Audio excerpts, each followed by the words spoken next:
I was left out of every holiday, birthday, and family event. Then my parents got sick and wanted me to be their caregiver. I said no. And now I'm the villain in their story. There was a photo hanging in my parents' living room. A massive thing framed in antique gold, centered perfectly above the fireplace like a shrine to a myth that never included me. In the picture, my parents beamed, arms wrapped tightly around my older brother and younger sister, dressed in coordinated Christmas sweaters, their eyes glittering with holiday cheer. I wasn't in that photo. I never was. That picture had been taken when I was 19, home from college for a weekend that, apparently, no one remembered I existed. It was just one of many moments where I had to learn the quiet art of invisibility. They didn't forget me on accident. No, forgetfulness implies a momentary lapse, a human error. What they did was colder, more methodical. It was omission by design, deliberate and rehearsed, like a dance they'd all learned together when I was too young to see the choreography. Every birthday, I'd sit in my apartment alone, my phone dry and silent, scrolling through social media posts of balloons and cake at my parents' house, celebrations thrown for people who shared my blood, but not my pain. I became something not quite daughter, not quite sister. I was the interlude between the real family scenes, a shadow that passed through when convenient, only to be discarded the moment the laughter resumed. The first time I realized I wasn't wanted, I was 7. My sister was turning 5, and the backyard had exploded into a miniature fairground. Pink streamers, a bounce house, face painting, clowns, the works. I had asked if I could invite my own friend over to join, and my mother had looked down at me, her smile pinched and tight, and said, "This isn't about you. Don't make everything about you." I stood near the bushes for the rest of the party, watching my siblings spin sugar and delight into sticky memories, while I became the cautionary tale. How not to be selfish. As the years bled together, I learned to fade. I stopped asking to be included. Stopped reaching out for a seat at tables that never made room for me. Holidays came and went like strangers passing by on the street, wrapped in lights and noise and warmth, while I watched through the fogged windows of estrangement. They called my absence dramatic, even rebellious. But how do you rebel against silence?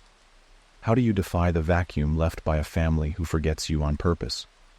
I built a life outside of them, not out of bitterness, though it simmered beneath the surface, but out of necessity. I learned to stitch meaning into quiet mornings, to build ritual into solitude. I made friends who remembered my birthday without Facebook reminders. I traveled during Christmas and let the cold air sting my face like penance for caring too much. I buried the ache beneath sarcastic smiles and poured my devotion into work, where at least effort was noticed, sometimes even praised. Then the call came. It was early in the morning, the kind of hour when tragedy likes to knock. I almost didn't answer. My mother's name lit up my screen like a relic from another life. My thumb hovered over the button, paralyzed by the sheer novelty of her presence. When I finally picked up, her voice was fragile, like paper that had been folded too many times. "Your father's been diagnosed with Parkinson's," she said, breath hitching like a poorly tuned engine.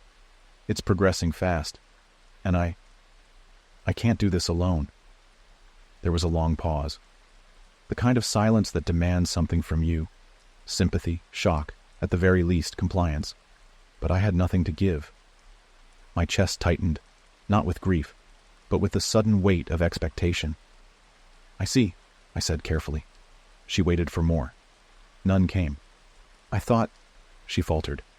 "We thought maybe you could come home. Help out.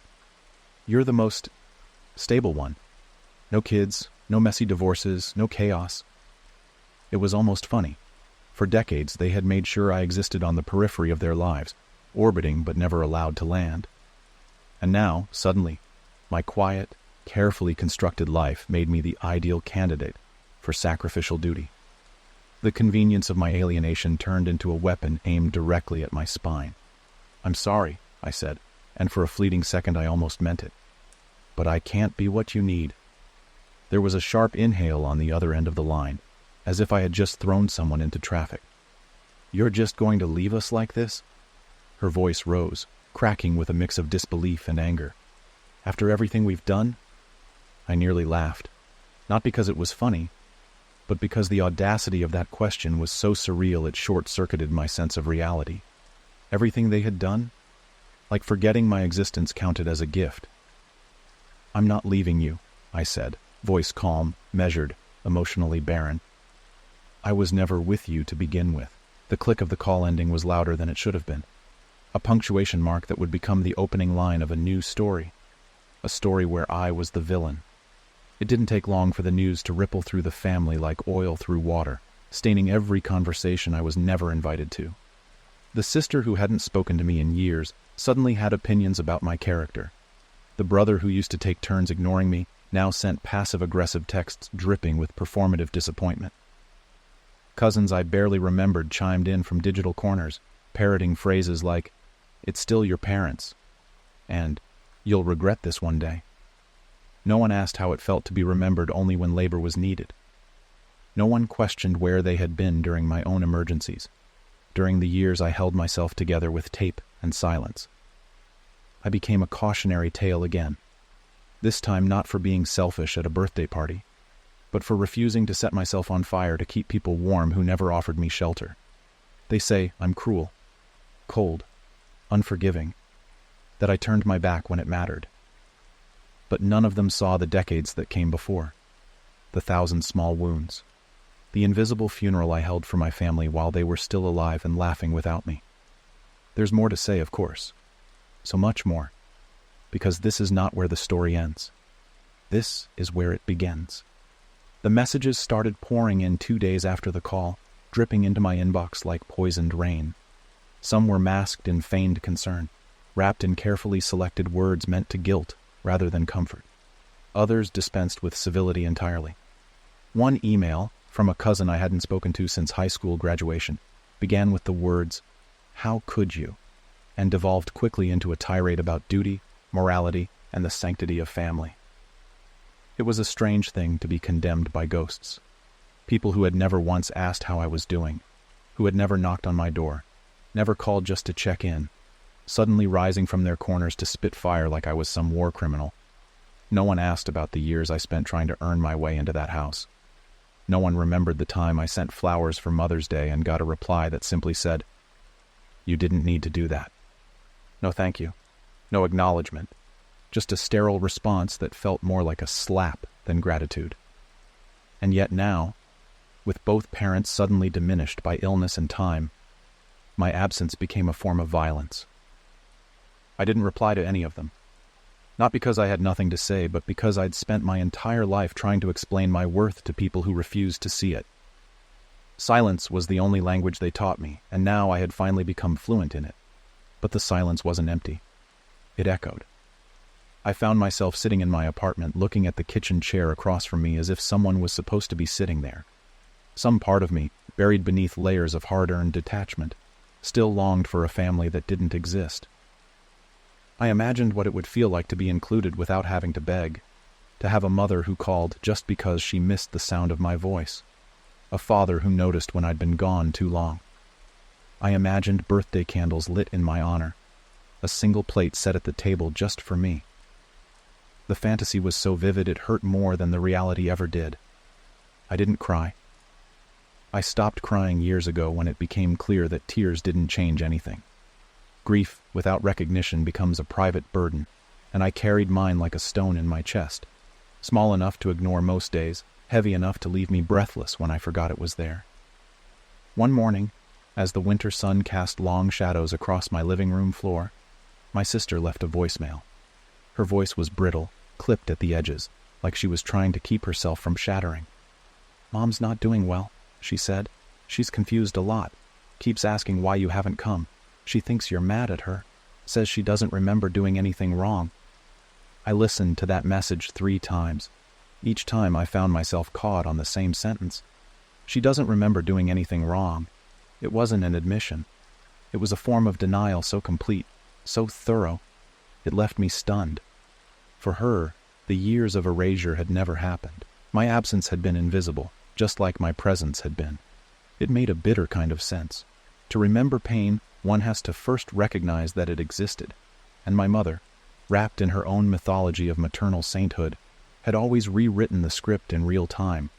If I was quiet, I was moody. If I distanced myself, I was dramatic. If I tried to speak, I was disrespectful. No version of me existed in her world unless it fit neatly into the image she needed to maintain. That was the cruelest part. Not just the forgetting, but the rewriting. My father had always been more subtle in his rejection. He didn't criticize. He simply didn't see me.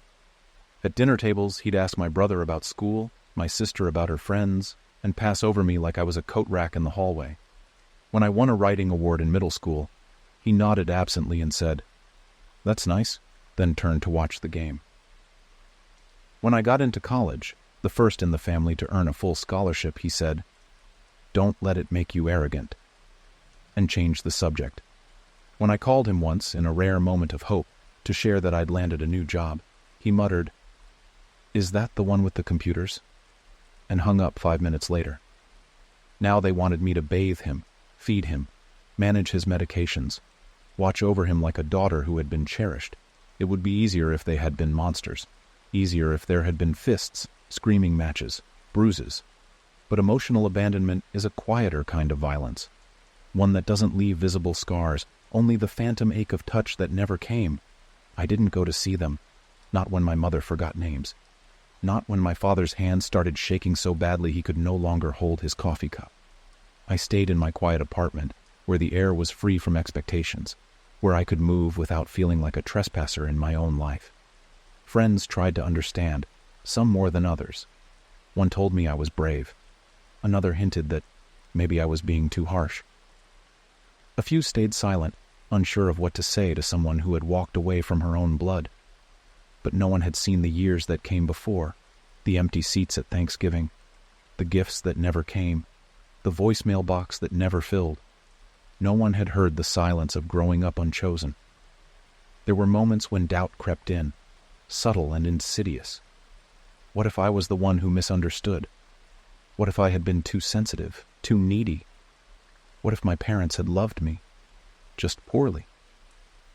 But then I'd remember the time I sat on the porch during my brother's graduation party, uninvited, watching through the window as they enjoy the tea and never noticed me. I'd remember my high school birthday when they took my sister to Disneyland and forgot to call. These weren't misunderstandings. They were patterns, rituals of dismissal. Still, guilt is not rational. It feeds on history and loneliness, gorges itself on memories you can't untangle. I found myself rereading my mother's old emails, the few she had sent, cold, formal, like correspondence with a distant acquaintance. One had said simply, "Hope you're doing okay. Your sister said you might have broken up with that man. Sorry if that's true." No warmth, no curiosity, just detached obligation. And yet my stomach twisted reading it, because part of me still wanted more, still craved what I knew I'd never have. Weeks passed. The messages stopped coming. Maybe they finally gave up. Maybe they found someone else to bear the weight. I heard, through a mutual friend, that a home nurse had been hired, that the cost was being split among the siblings, and no one mentioned my name in the discussion. That suited them better. Erasure was the language we'd always spoken. It was strange, though. Even as they condemned me, they returned to form. I was again the missing piece no one talked about, the wound they refused to clean. But the story they told others was different. "She abandoned us," they said. "She thinks she's better than everyone." She was always distant.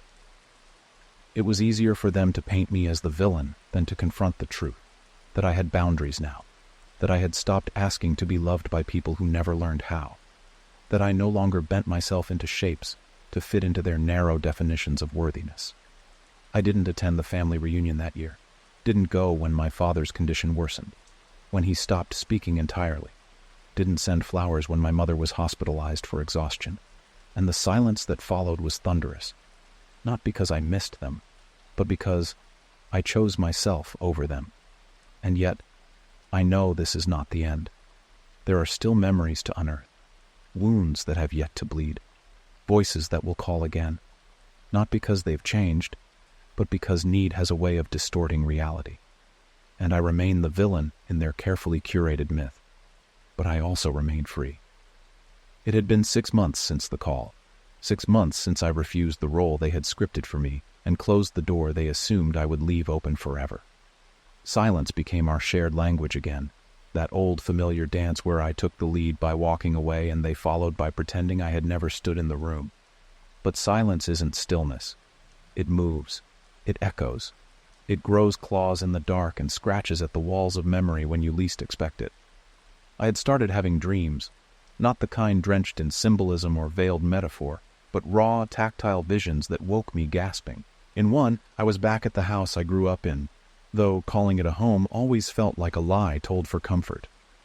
I stood in the hallway near the kitchen, watching my siblings unwrap Christmas gifts under the gold and red tree, their laughter rising like smoke in a house I no longer belonged to. My mother handed my brother a box wrapped in glossy silver paper and kissed his forehead. My sister squealed as she tore open another package. I waited, standing by the doorway in my coat, my presence heavy and obvious, yet no one turned to look. I called out, but no sound came. My father walked past me to pour himself a drink. My name, that simple thing, no longer existed in their mouths. I woke with my heart beating like a war drum, my fingers clenched into fists. It wasn't the dream itself that shook me. It was the clarity. It didn't feel imagined. It felt remembered. Because that scene, or something close to it, had played out in real life more than once. The year I turned 23, I had gone home for Christmas, believing, foolishly, desperately, that maybe things had changed. I hadn't been invited, of course. I just showed up with a bottle of green tea and a tin of cookies, wrapped in gold foil, the kind gesture of someone still hoping for a seat at the table. My brother greeted me at the door with a look that hovered between surprise and annoyance. My sister smiled that strained smile she always used when she wasn't sure if I was worth the effort. My parents were in the kitchen, cooking a meal that smelled like warmth and cinnamon and love they had saved for someone else. I placed the tin on the counter. My mother barely glanced at it. My father offered a distracted nod and returned to slicing ham. I stayed for 2 hours. No one asked about my life. No one gave me a gift. There wasn't even an extra plate set. When dinner was served, I stood to leave, my presence an unspoken inconvenience. No one asked me to stay. That was the last time I showed up uninvited. The dreams were not dreams, they were replays. I tried to explain it once to someone I was dating at the time. He was kind in the way people are when they want to be helpful, but don't understand the shape of the wound they're trying to bandage. They probably didn't mean it, he had said, his brow furrowed in that performative sympathy people wear like a badge. Maybe they're just bad at showing love. I didn't respond. I just stood up, walked to the window and stared into the distance like I was watching for someone who had no intention of arriving. That relationship ended a month later. He said I was distant, that I held back, that I had walls. Of course I had walls. You build them when you're raised in a house where love is conditional, where affection is currency, and you're bankrupt before you ever learn the rules of trade. Another month passed, then another. Spring arrived like an intruder, warm and sudden, forcing tulips through frozen soil.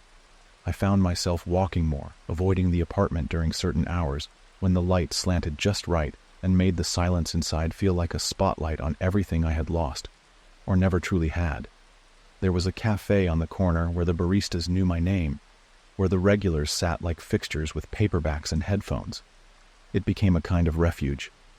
Not because anyone there loved me, but because no one there forgot I existed. I was reading there one afternoon, sipping lukewarm coffee, when my phone vibrated across the table. No name appeared, just a number I didn't recognize. I considered ignoring it, but some grim part of me, the part still shackled to curiosity, to that primal need for answers, answered. Hello? The voice that came through was dry, thin, worn by years and regret. It took me a moment to realize it was my father. Your mother's been moved into assisted care, he said. No greeting, no preamble, just a statement heavy with implication. She barely knows where she is half the time. Keeps asking for her mother, or for your brother. Never me. There was a pause. I didn't fill it. I thought you should know. I should have felt something. Grief, pity, vindication. But there was only a dull ache in the space behind my eyes, a pressure that felt like old pain trying to claw its way back to relevance. Thank you for telling me, I said, not because I meant it, but because I knew it was expected. He cleared his throat. She asks about you sometimes. gets confused, calls you Anna. Anna was my cousin. She had died 3 years ago. I see, I replied. I didn't know who else would want to know. His voice broke then, a small fracture in the wall he had so carefully maintained over the years. But even that vulnerability felt rehearsed, like a man trying on grief to see if it fit. I'm tired, he said, almost in a whisper. I'm so damn tired. It was the first honest thing I'd ever heard him say. Then rest, I said softly. Let someone else take care of it. There was a long silence. He didn't ask me to come. He didn't beg. That wasn't his style. But the silence was his plea. I'm not angry anymore, he said finally. That made me laugh. Quiet, bitter, humorless. I'm not asking for your forgiveness, he added quickly. No, I said. You're not. You're asking for my help. He didn't deny it.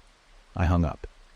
Not because I was cruel, but because if I had stayed on the line a second longer, I might have agreed. And that would have been worse. Because it would have been a betrayal. Not of him, but of myself. The next day I blocked the number. I didn't tell anyone. Not my friends.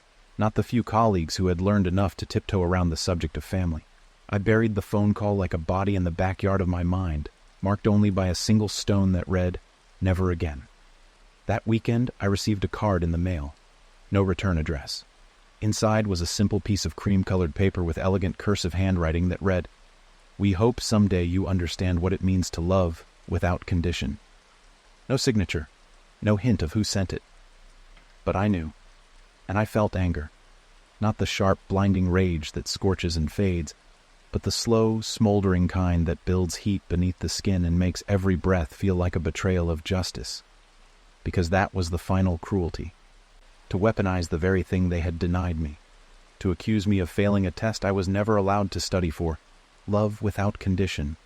What a phrase, what a bitter, blasphemous thing to say to a child who had grown up counting the conditions like scars on her hands. I tore the card in half, then again, and again, until it was confetti, until the words no longer meant anything, until I had reduced their message to scraps that couldn't be pieced back together. But memory is not paper, and words, once spoken or written, do not vanish so easily. That night I sat on the floor of my living room, staring at a photo I had pulled from the bottom of a box. It was the only one that included me. A birthday party, maybe my 8th. I sat at the far edge of the group, half cut off by the frame. The cake was for my brother. The banner above us spelled his name in crooked letters. I looked tired, or bored, or maybe just resigned. I remembered that day. I remembered thinking, maybe if I smiled just right, if I laughed at the right jokes, they would see me. They didn't.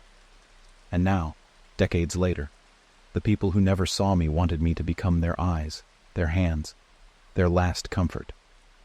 I was done performing, but the curtain hadn't dropped yet, and I could feel the next act approaching. There's a silence that comes after an old wound reopens. It isn't the peaceful quiet of resolution or the numb calm that sometimes follows grief. It's something jagged, like walking barefoot across broken glass in a room full of people who pretend the floor is smooth. You don't scream. You just keep walking, bleeding in places no one sees, convinced that if you stop, the pain will catch up all at once and swallow you whole.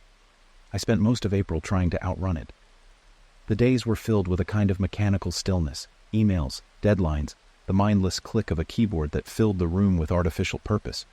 But underneath the surface, something was rotting. It wasn't sadness, not really. Sadness implies loss, and I had never been given enough to truly lose anything. No, this was a grief made from absence, an ache shaped like all the things I never received. There's a strange intimacy in being remembered only when you're needed. It's like being a tool left on a dusty shelf until something breaks. Then suddenly you're essential, indispensable, the first thing they reach for. But tools don't feel. Tools don't remember the years spent ignored. Tools don't ask why they were left to rust. I remembered. And memory, unlike forgiveness, doesn't fade just because it becomes inconvenient. One evening I received another letter. This one from a lawyer. The envelope was thick, cream-colored, with my name printed in small black ink. Inside was a formal document detailing the restructuring of my parents' estate. My name had been added to a medical power of attorney form. No one had asked. No one had told me. They just assumed. After everything, they still assumed I would step forward when summoned. The lawyer had attached a note, handwritten, brief. I was instructed to inform you that, in the event of medical emergencies, decisions may fall to you. Your parents expressed their trust in your judgment. Trust. Another word they had twisted until it meant nothing. They didn't trust me. They needed me. There's a difference, and it matters. It always matters. I didn't respond. I didn't sign. I folded the letter and placed it inside a drawer I hadn't opened in years, the one filled with things I wasn't ready to throw away but couldn't bear to look at. Old report cards, a dried corsage from a school dance I attended alone, a crumpled postcard from a family vacation I hadn't been invited to. My sister had sent it as a joke. It had said, "Wish you were here," in loopy handwriting. The photo on the front showed them all smiling on a beach I had only seen in photos. The irony was almost elegant. Weeks passed, then months. The calls stopped. The messages slowed to a drip and then dried out entirely. It was as if they had finally accepted what I had always known. I wasn't part of their story unless I was useful. And now that I had refused the script, they had cut me from the narrative entirely. But peace didn't come with that silence. Not right away. It came in fragments, brief moments when I remembered who I was without them, mornings when I made coffee without dread, nights when I fell asleep without rehearsing the things I might have said if I had one more chance. And slowly, painfully, I began to reclaim the space inside my own skin. Then, out of nowhere, I received a text from my sister. It read, simply, "He's in the hospital." No punctuation, no context. Just those 4 words. I stared at the screen for a long time. My thumb hovered over the reply button, but nothing came. I tried to summon some kind of emotion, panic, fear, even pity, but all I felt was the faint, familiar sting of an old wound reopening. I didn't respond. That night, I dreamt of the house again. But this time it was empty. No laughter, no celebration, no voices calling out names that didn't include mine. I walked through the halls like a ghost, touching walls that no longer held warmth. In the kitchen, the table was set for 3, always 3. My chair had dust on it. My name was carved into the wood but crossed out, like a mistake someone had tried to forget. I woke up before dawn, sweating, breathless, heart pounding against a chest that had forgotten how to feel anything but numb. I sat on the edge of the bed, staring at the floor, wondering what it meant to be haunted by people who were still alive. I went to work. I answered emails. I listened to the news. I didn't check my phone again. The next text came 2 days later. "He's not going to make it through the week. You should come." I could almost hear her voice behind the words, sharp, brittle, resentful, not because she missed me, not because she wanted me there, but because she needed to be able to say she had offered and I had refused, because if I didn't show up, the blame would be easier to place. I turned off my phone. I didn't go. And in the stillness that followed, I finally allowed myself to grieve, not for him, not for them, but for the child I used to be, the one who waited for an invitation that never came, the one who tried to be quiet enough, good enough, invisible enough to earn a place at the table. I lit a candle, not because I believed in rituals, but because I needed a witness, even if it was only flame. It burned low and slow, casting shadows across the wall, dancing like the memory of something half-remembered and mostly regretted. I whispered into the silence, words meant only for myself. "I don't forgive you." And the room exhaled, as if it had been waiting to hear the truth spoken aloud. A week later, I received another envelope. This one thinner, formal, stamped with a black seal. My father was dead. There was no letter inside, no apology, no final words. Just a printed obituary and a note about the funeral arrangements. The service was being held on a Sunday, in the same church where they had baptized my siblings. I had never been baptized. They never explained why. The obituary didn't mention me. My name was missing, erased again, deliberate, final. It didn't hurt the way I thought it might. It confirmed something I had always suspected, that even in death, I would remain a footnote in their story. An omission. A gap between sentences no one bothered to fill. I didn't attend the funeral. I didn't send flowers. I didn't cry. Instead, I took a walk through the city, letting the world move around me, untouched by grief that didn't belong to me. I watched people laugh, kiss, argue, embrace. Strangers living lives that didn't orbit around the gravitational pull of guilt and shame. For the first time in months, I felt light. Not free, not yet, but lighter. And that, too, was a kind of victory. Because healing doesn't come in grand gestures. It comes in small decisions. The choice not to answer. The choice not to go. The choice to exist without apology. But this story isn't over. Because healing doesn't erase what happened.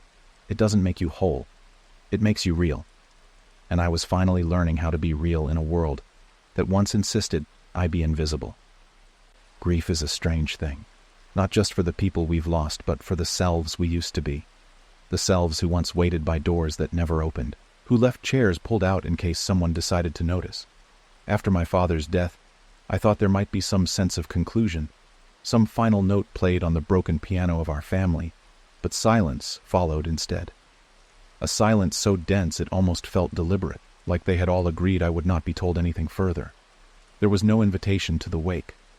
No acknowledgement that I had once shared his blood. Not even a call from my sister to say the funeral had passed and the earth had closed over him. I watched the days slip by like beads on a frayed string, each one looser than the last.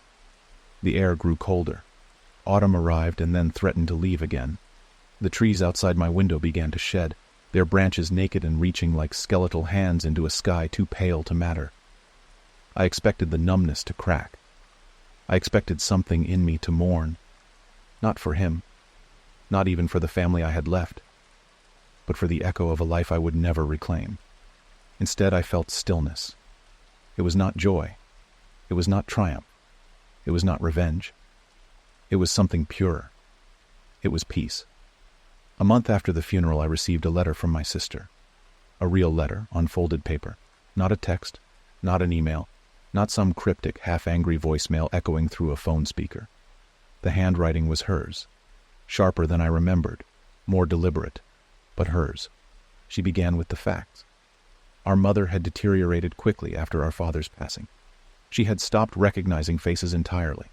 The nurses said she spent hours staring at a window, murmuring names from a childhood no one in the family could place. There were moments of lucidity, she wrote, small flashes where their mother would ask about us, though never clearly. Sometimes she confused her own reflection for her sister. Sometimes she'd hum songs none of them recognized. Sometimes she'd ask for the other one, and they all assumed she meant me. They never said my name aloud. I read the letter slowly, with the kind of caution reserved for sharp things disguised as kindness. But it was not cruel. It was not accusatory. It was not a trap. It was an invitation. A simple one. If you want to say goodbye, she wrote, I think now is the time. I folded the letter and set it on the table beside me. I didn't move. I didn't react. I just stared at the paper as if it might speak again. I thought about the girl I had been, the one who would have dropped everything for that line, who would have run out the door barefoot into a storm if it meant being allowed to matter. But that girl was gone. The next day, I bought flowers. Not for her. Not for them. For me. White lilies, pale, clean, and soft at the edges. I placed them in a vase by the window and watched the petals unfold as the light moved across the room. They didn't carry meaning. They didn't represent forgiveness or regret. They just were, beautiful, temporary, and untouched by the history I carried. I waited another week. Then I drove. The care facility was tucked in a quiet corner of a town that looked like every other suburban sprawl. Rows of modest houses, the occasional strip mall, a gas station, a church. The parking lot was nearly empty. The building itself was beige, as if designed specifically to be forgettable. I walked through the automatic doors and gave my name. The nurse behind the counter didn't recognize me. Room 14, she said without looking up. The hallway smelled like antiseptic and something sweeter underneath, like powdered soap and old perfume. I counted the rooms as I passed them. 11, 12, 13, 14. I stood outside her door for a long time. Inside, she was lying in bed, her body frail beneath the pale blue blanket. Her hair was thinner than I remembered, pulled back in wisps. Her hands, once so quick to wave me away, now trembled with even the slightest movement. Her eyes were open, staring at the ceiling, unfocused. I stepped into the room. She didn't notice. I said nothing at first. Just sat in the chair beside her and listened to the slow rhythm of her breath. It was shallow, uneven, a tired kind of breathing, a breath that had run its course. After several minutes, she turned her head. Her eyes settled on me. A flicker of recognition passed through her face, but it wasn't clear. She smiled. Not the tight, sharp smile I remembered. Not the forced expression of a woman going through motions. This was something softer. A child's smile. "Anna," she whispered. I didn't correct her. I just nodded. "Are you here to take me home?" The question hung in the air like mist. I didn't answer. I couldn't. She closed her eyes again and leaned her head back against the pillow. A few minutes later, she fell asleep. I sat there for a while, watching her chest rise and fall, slower each time. I thought about all the things I could say. I forgive you. I don't hate you. You hurt me. I deserved better. I'm not broken anymore. I thought about saying goodbye, but some goodbyes don't need to be spoken.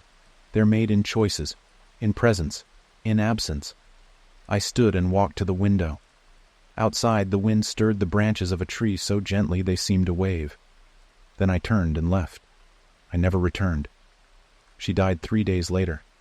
I didn't cry. I didn't attend the burial. But this time, there was no pain in the silence that followed. No regret. No unfinished sentence. No hunger for the approval of ghosts. They were gone, and I remained. I cleaned my apartment the next morning. Not out of obligation, but with ceremony. I threw away the old letters, the cards that stung, the photographs that lied. I cleared the drawer of crumpled memories and filled it with blank pages. I opened the windows. I let in the light. And then I did something I had never done before. I celebrated my birthday. There was no cake, no party, no guests. I bought myself a single red balloon and tied it to the chair across from mine. I poured a glass of tea. I lit a candle. And I whispered, "Happy birthday," to the girl who had waited so long to hear it. She smiled back through the mirror. Not the broken smile of someone clinging to scraps, but the smile of someone finally free. I wasn't the villain. I wasn't the victim. I was the author. And this was the last page.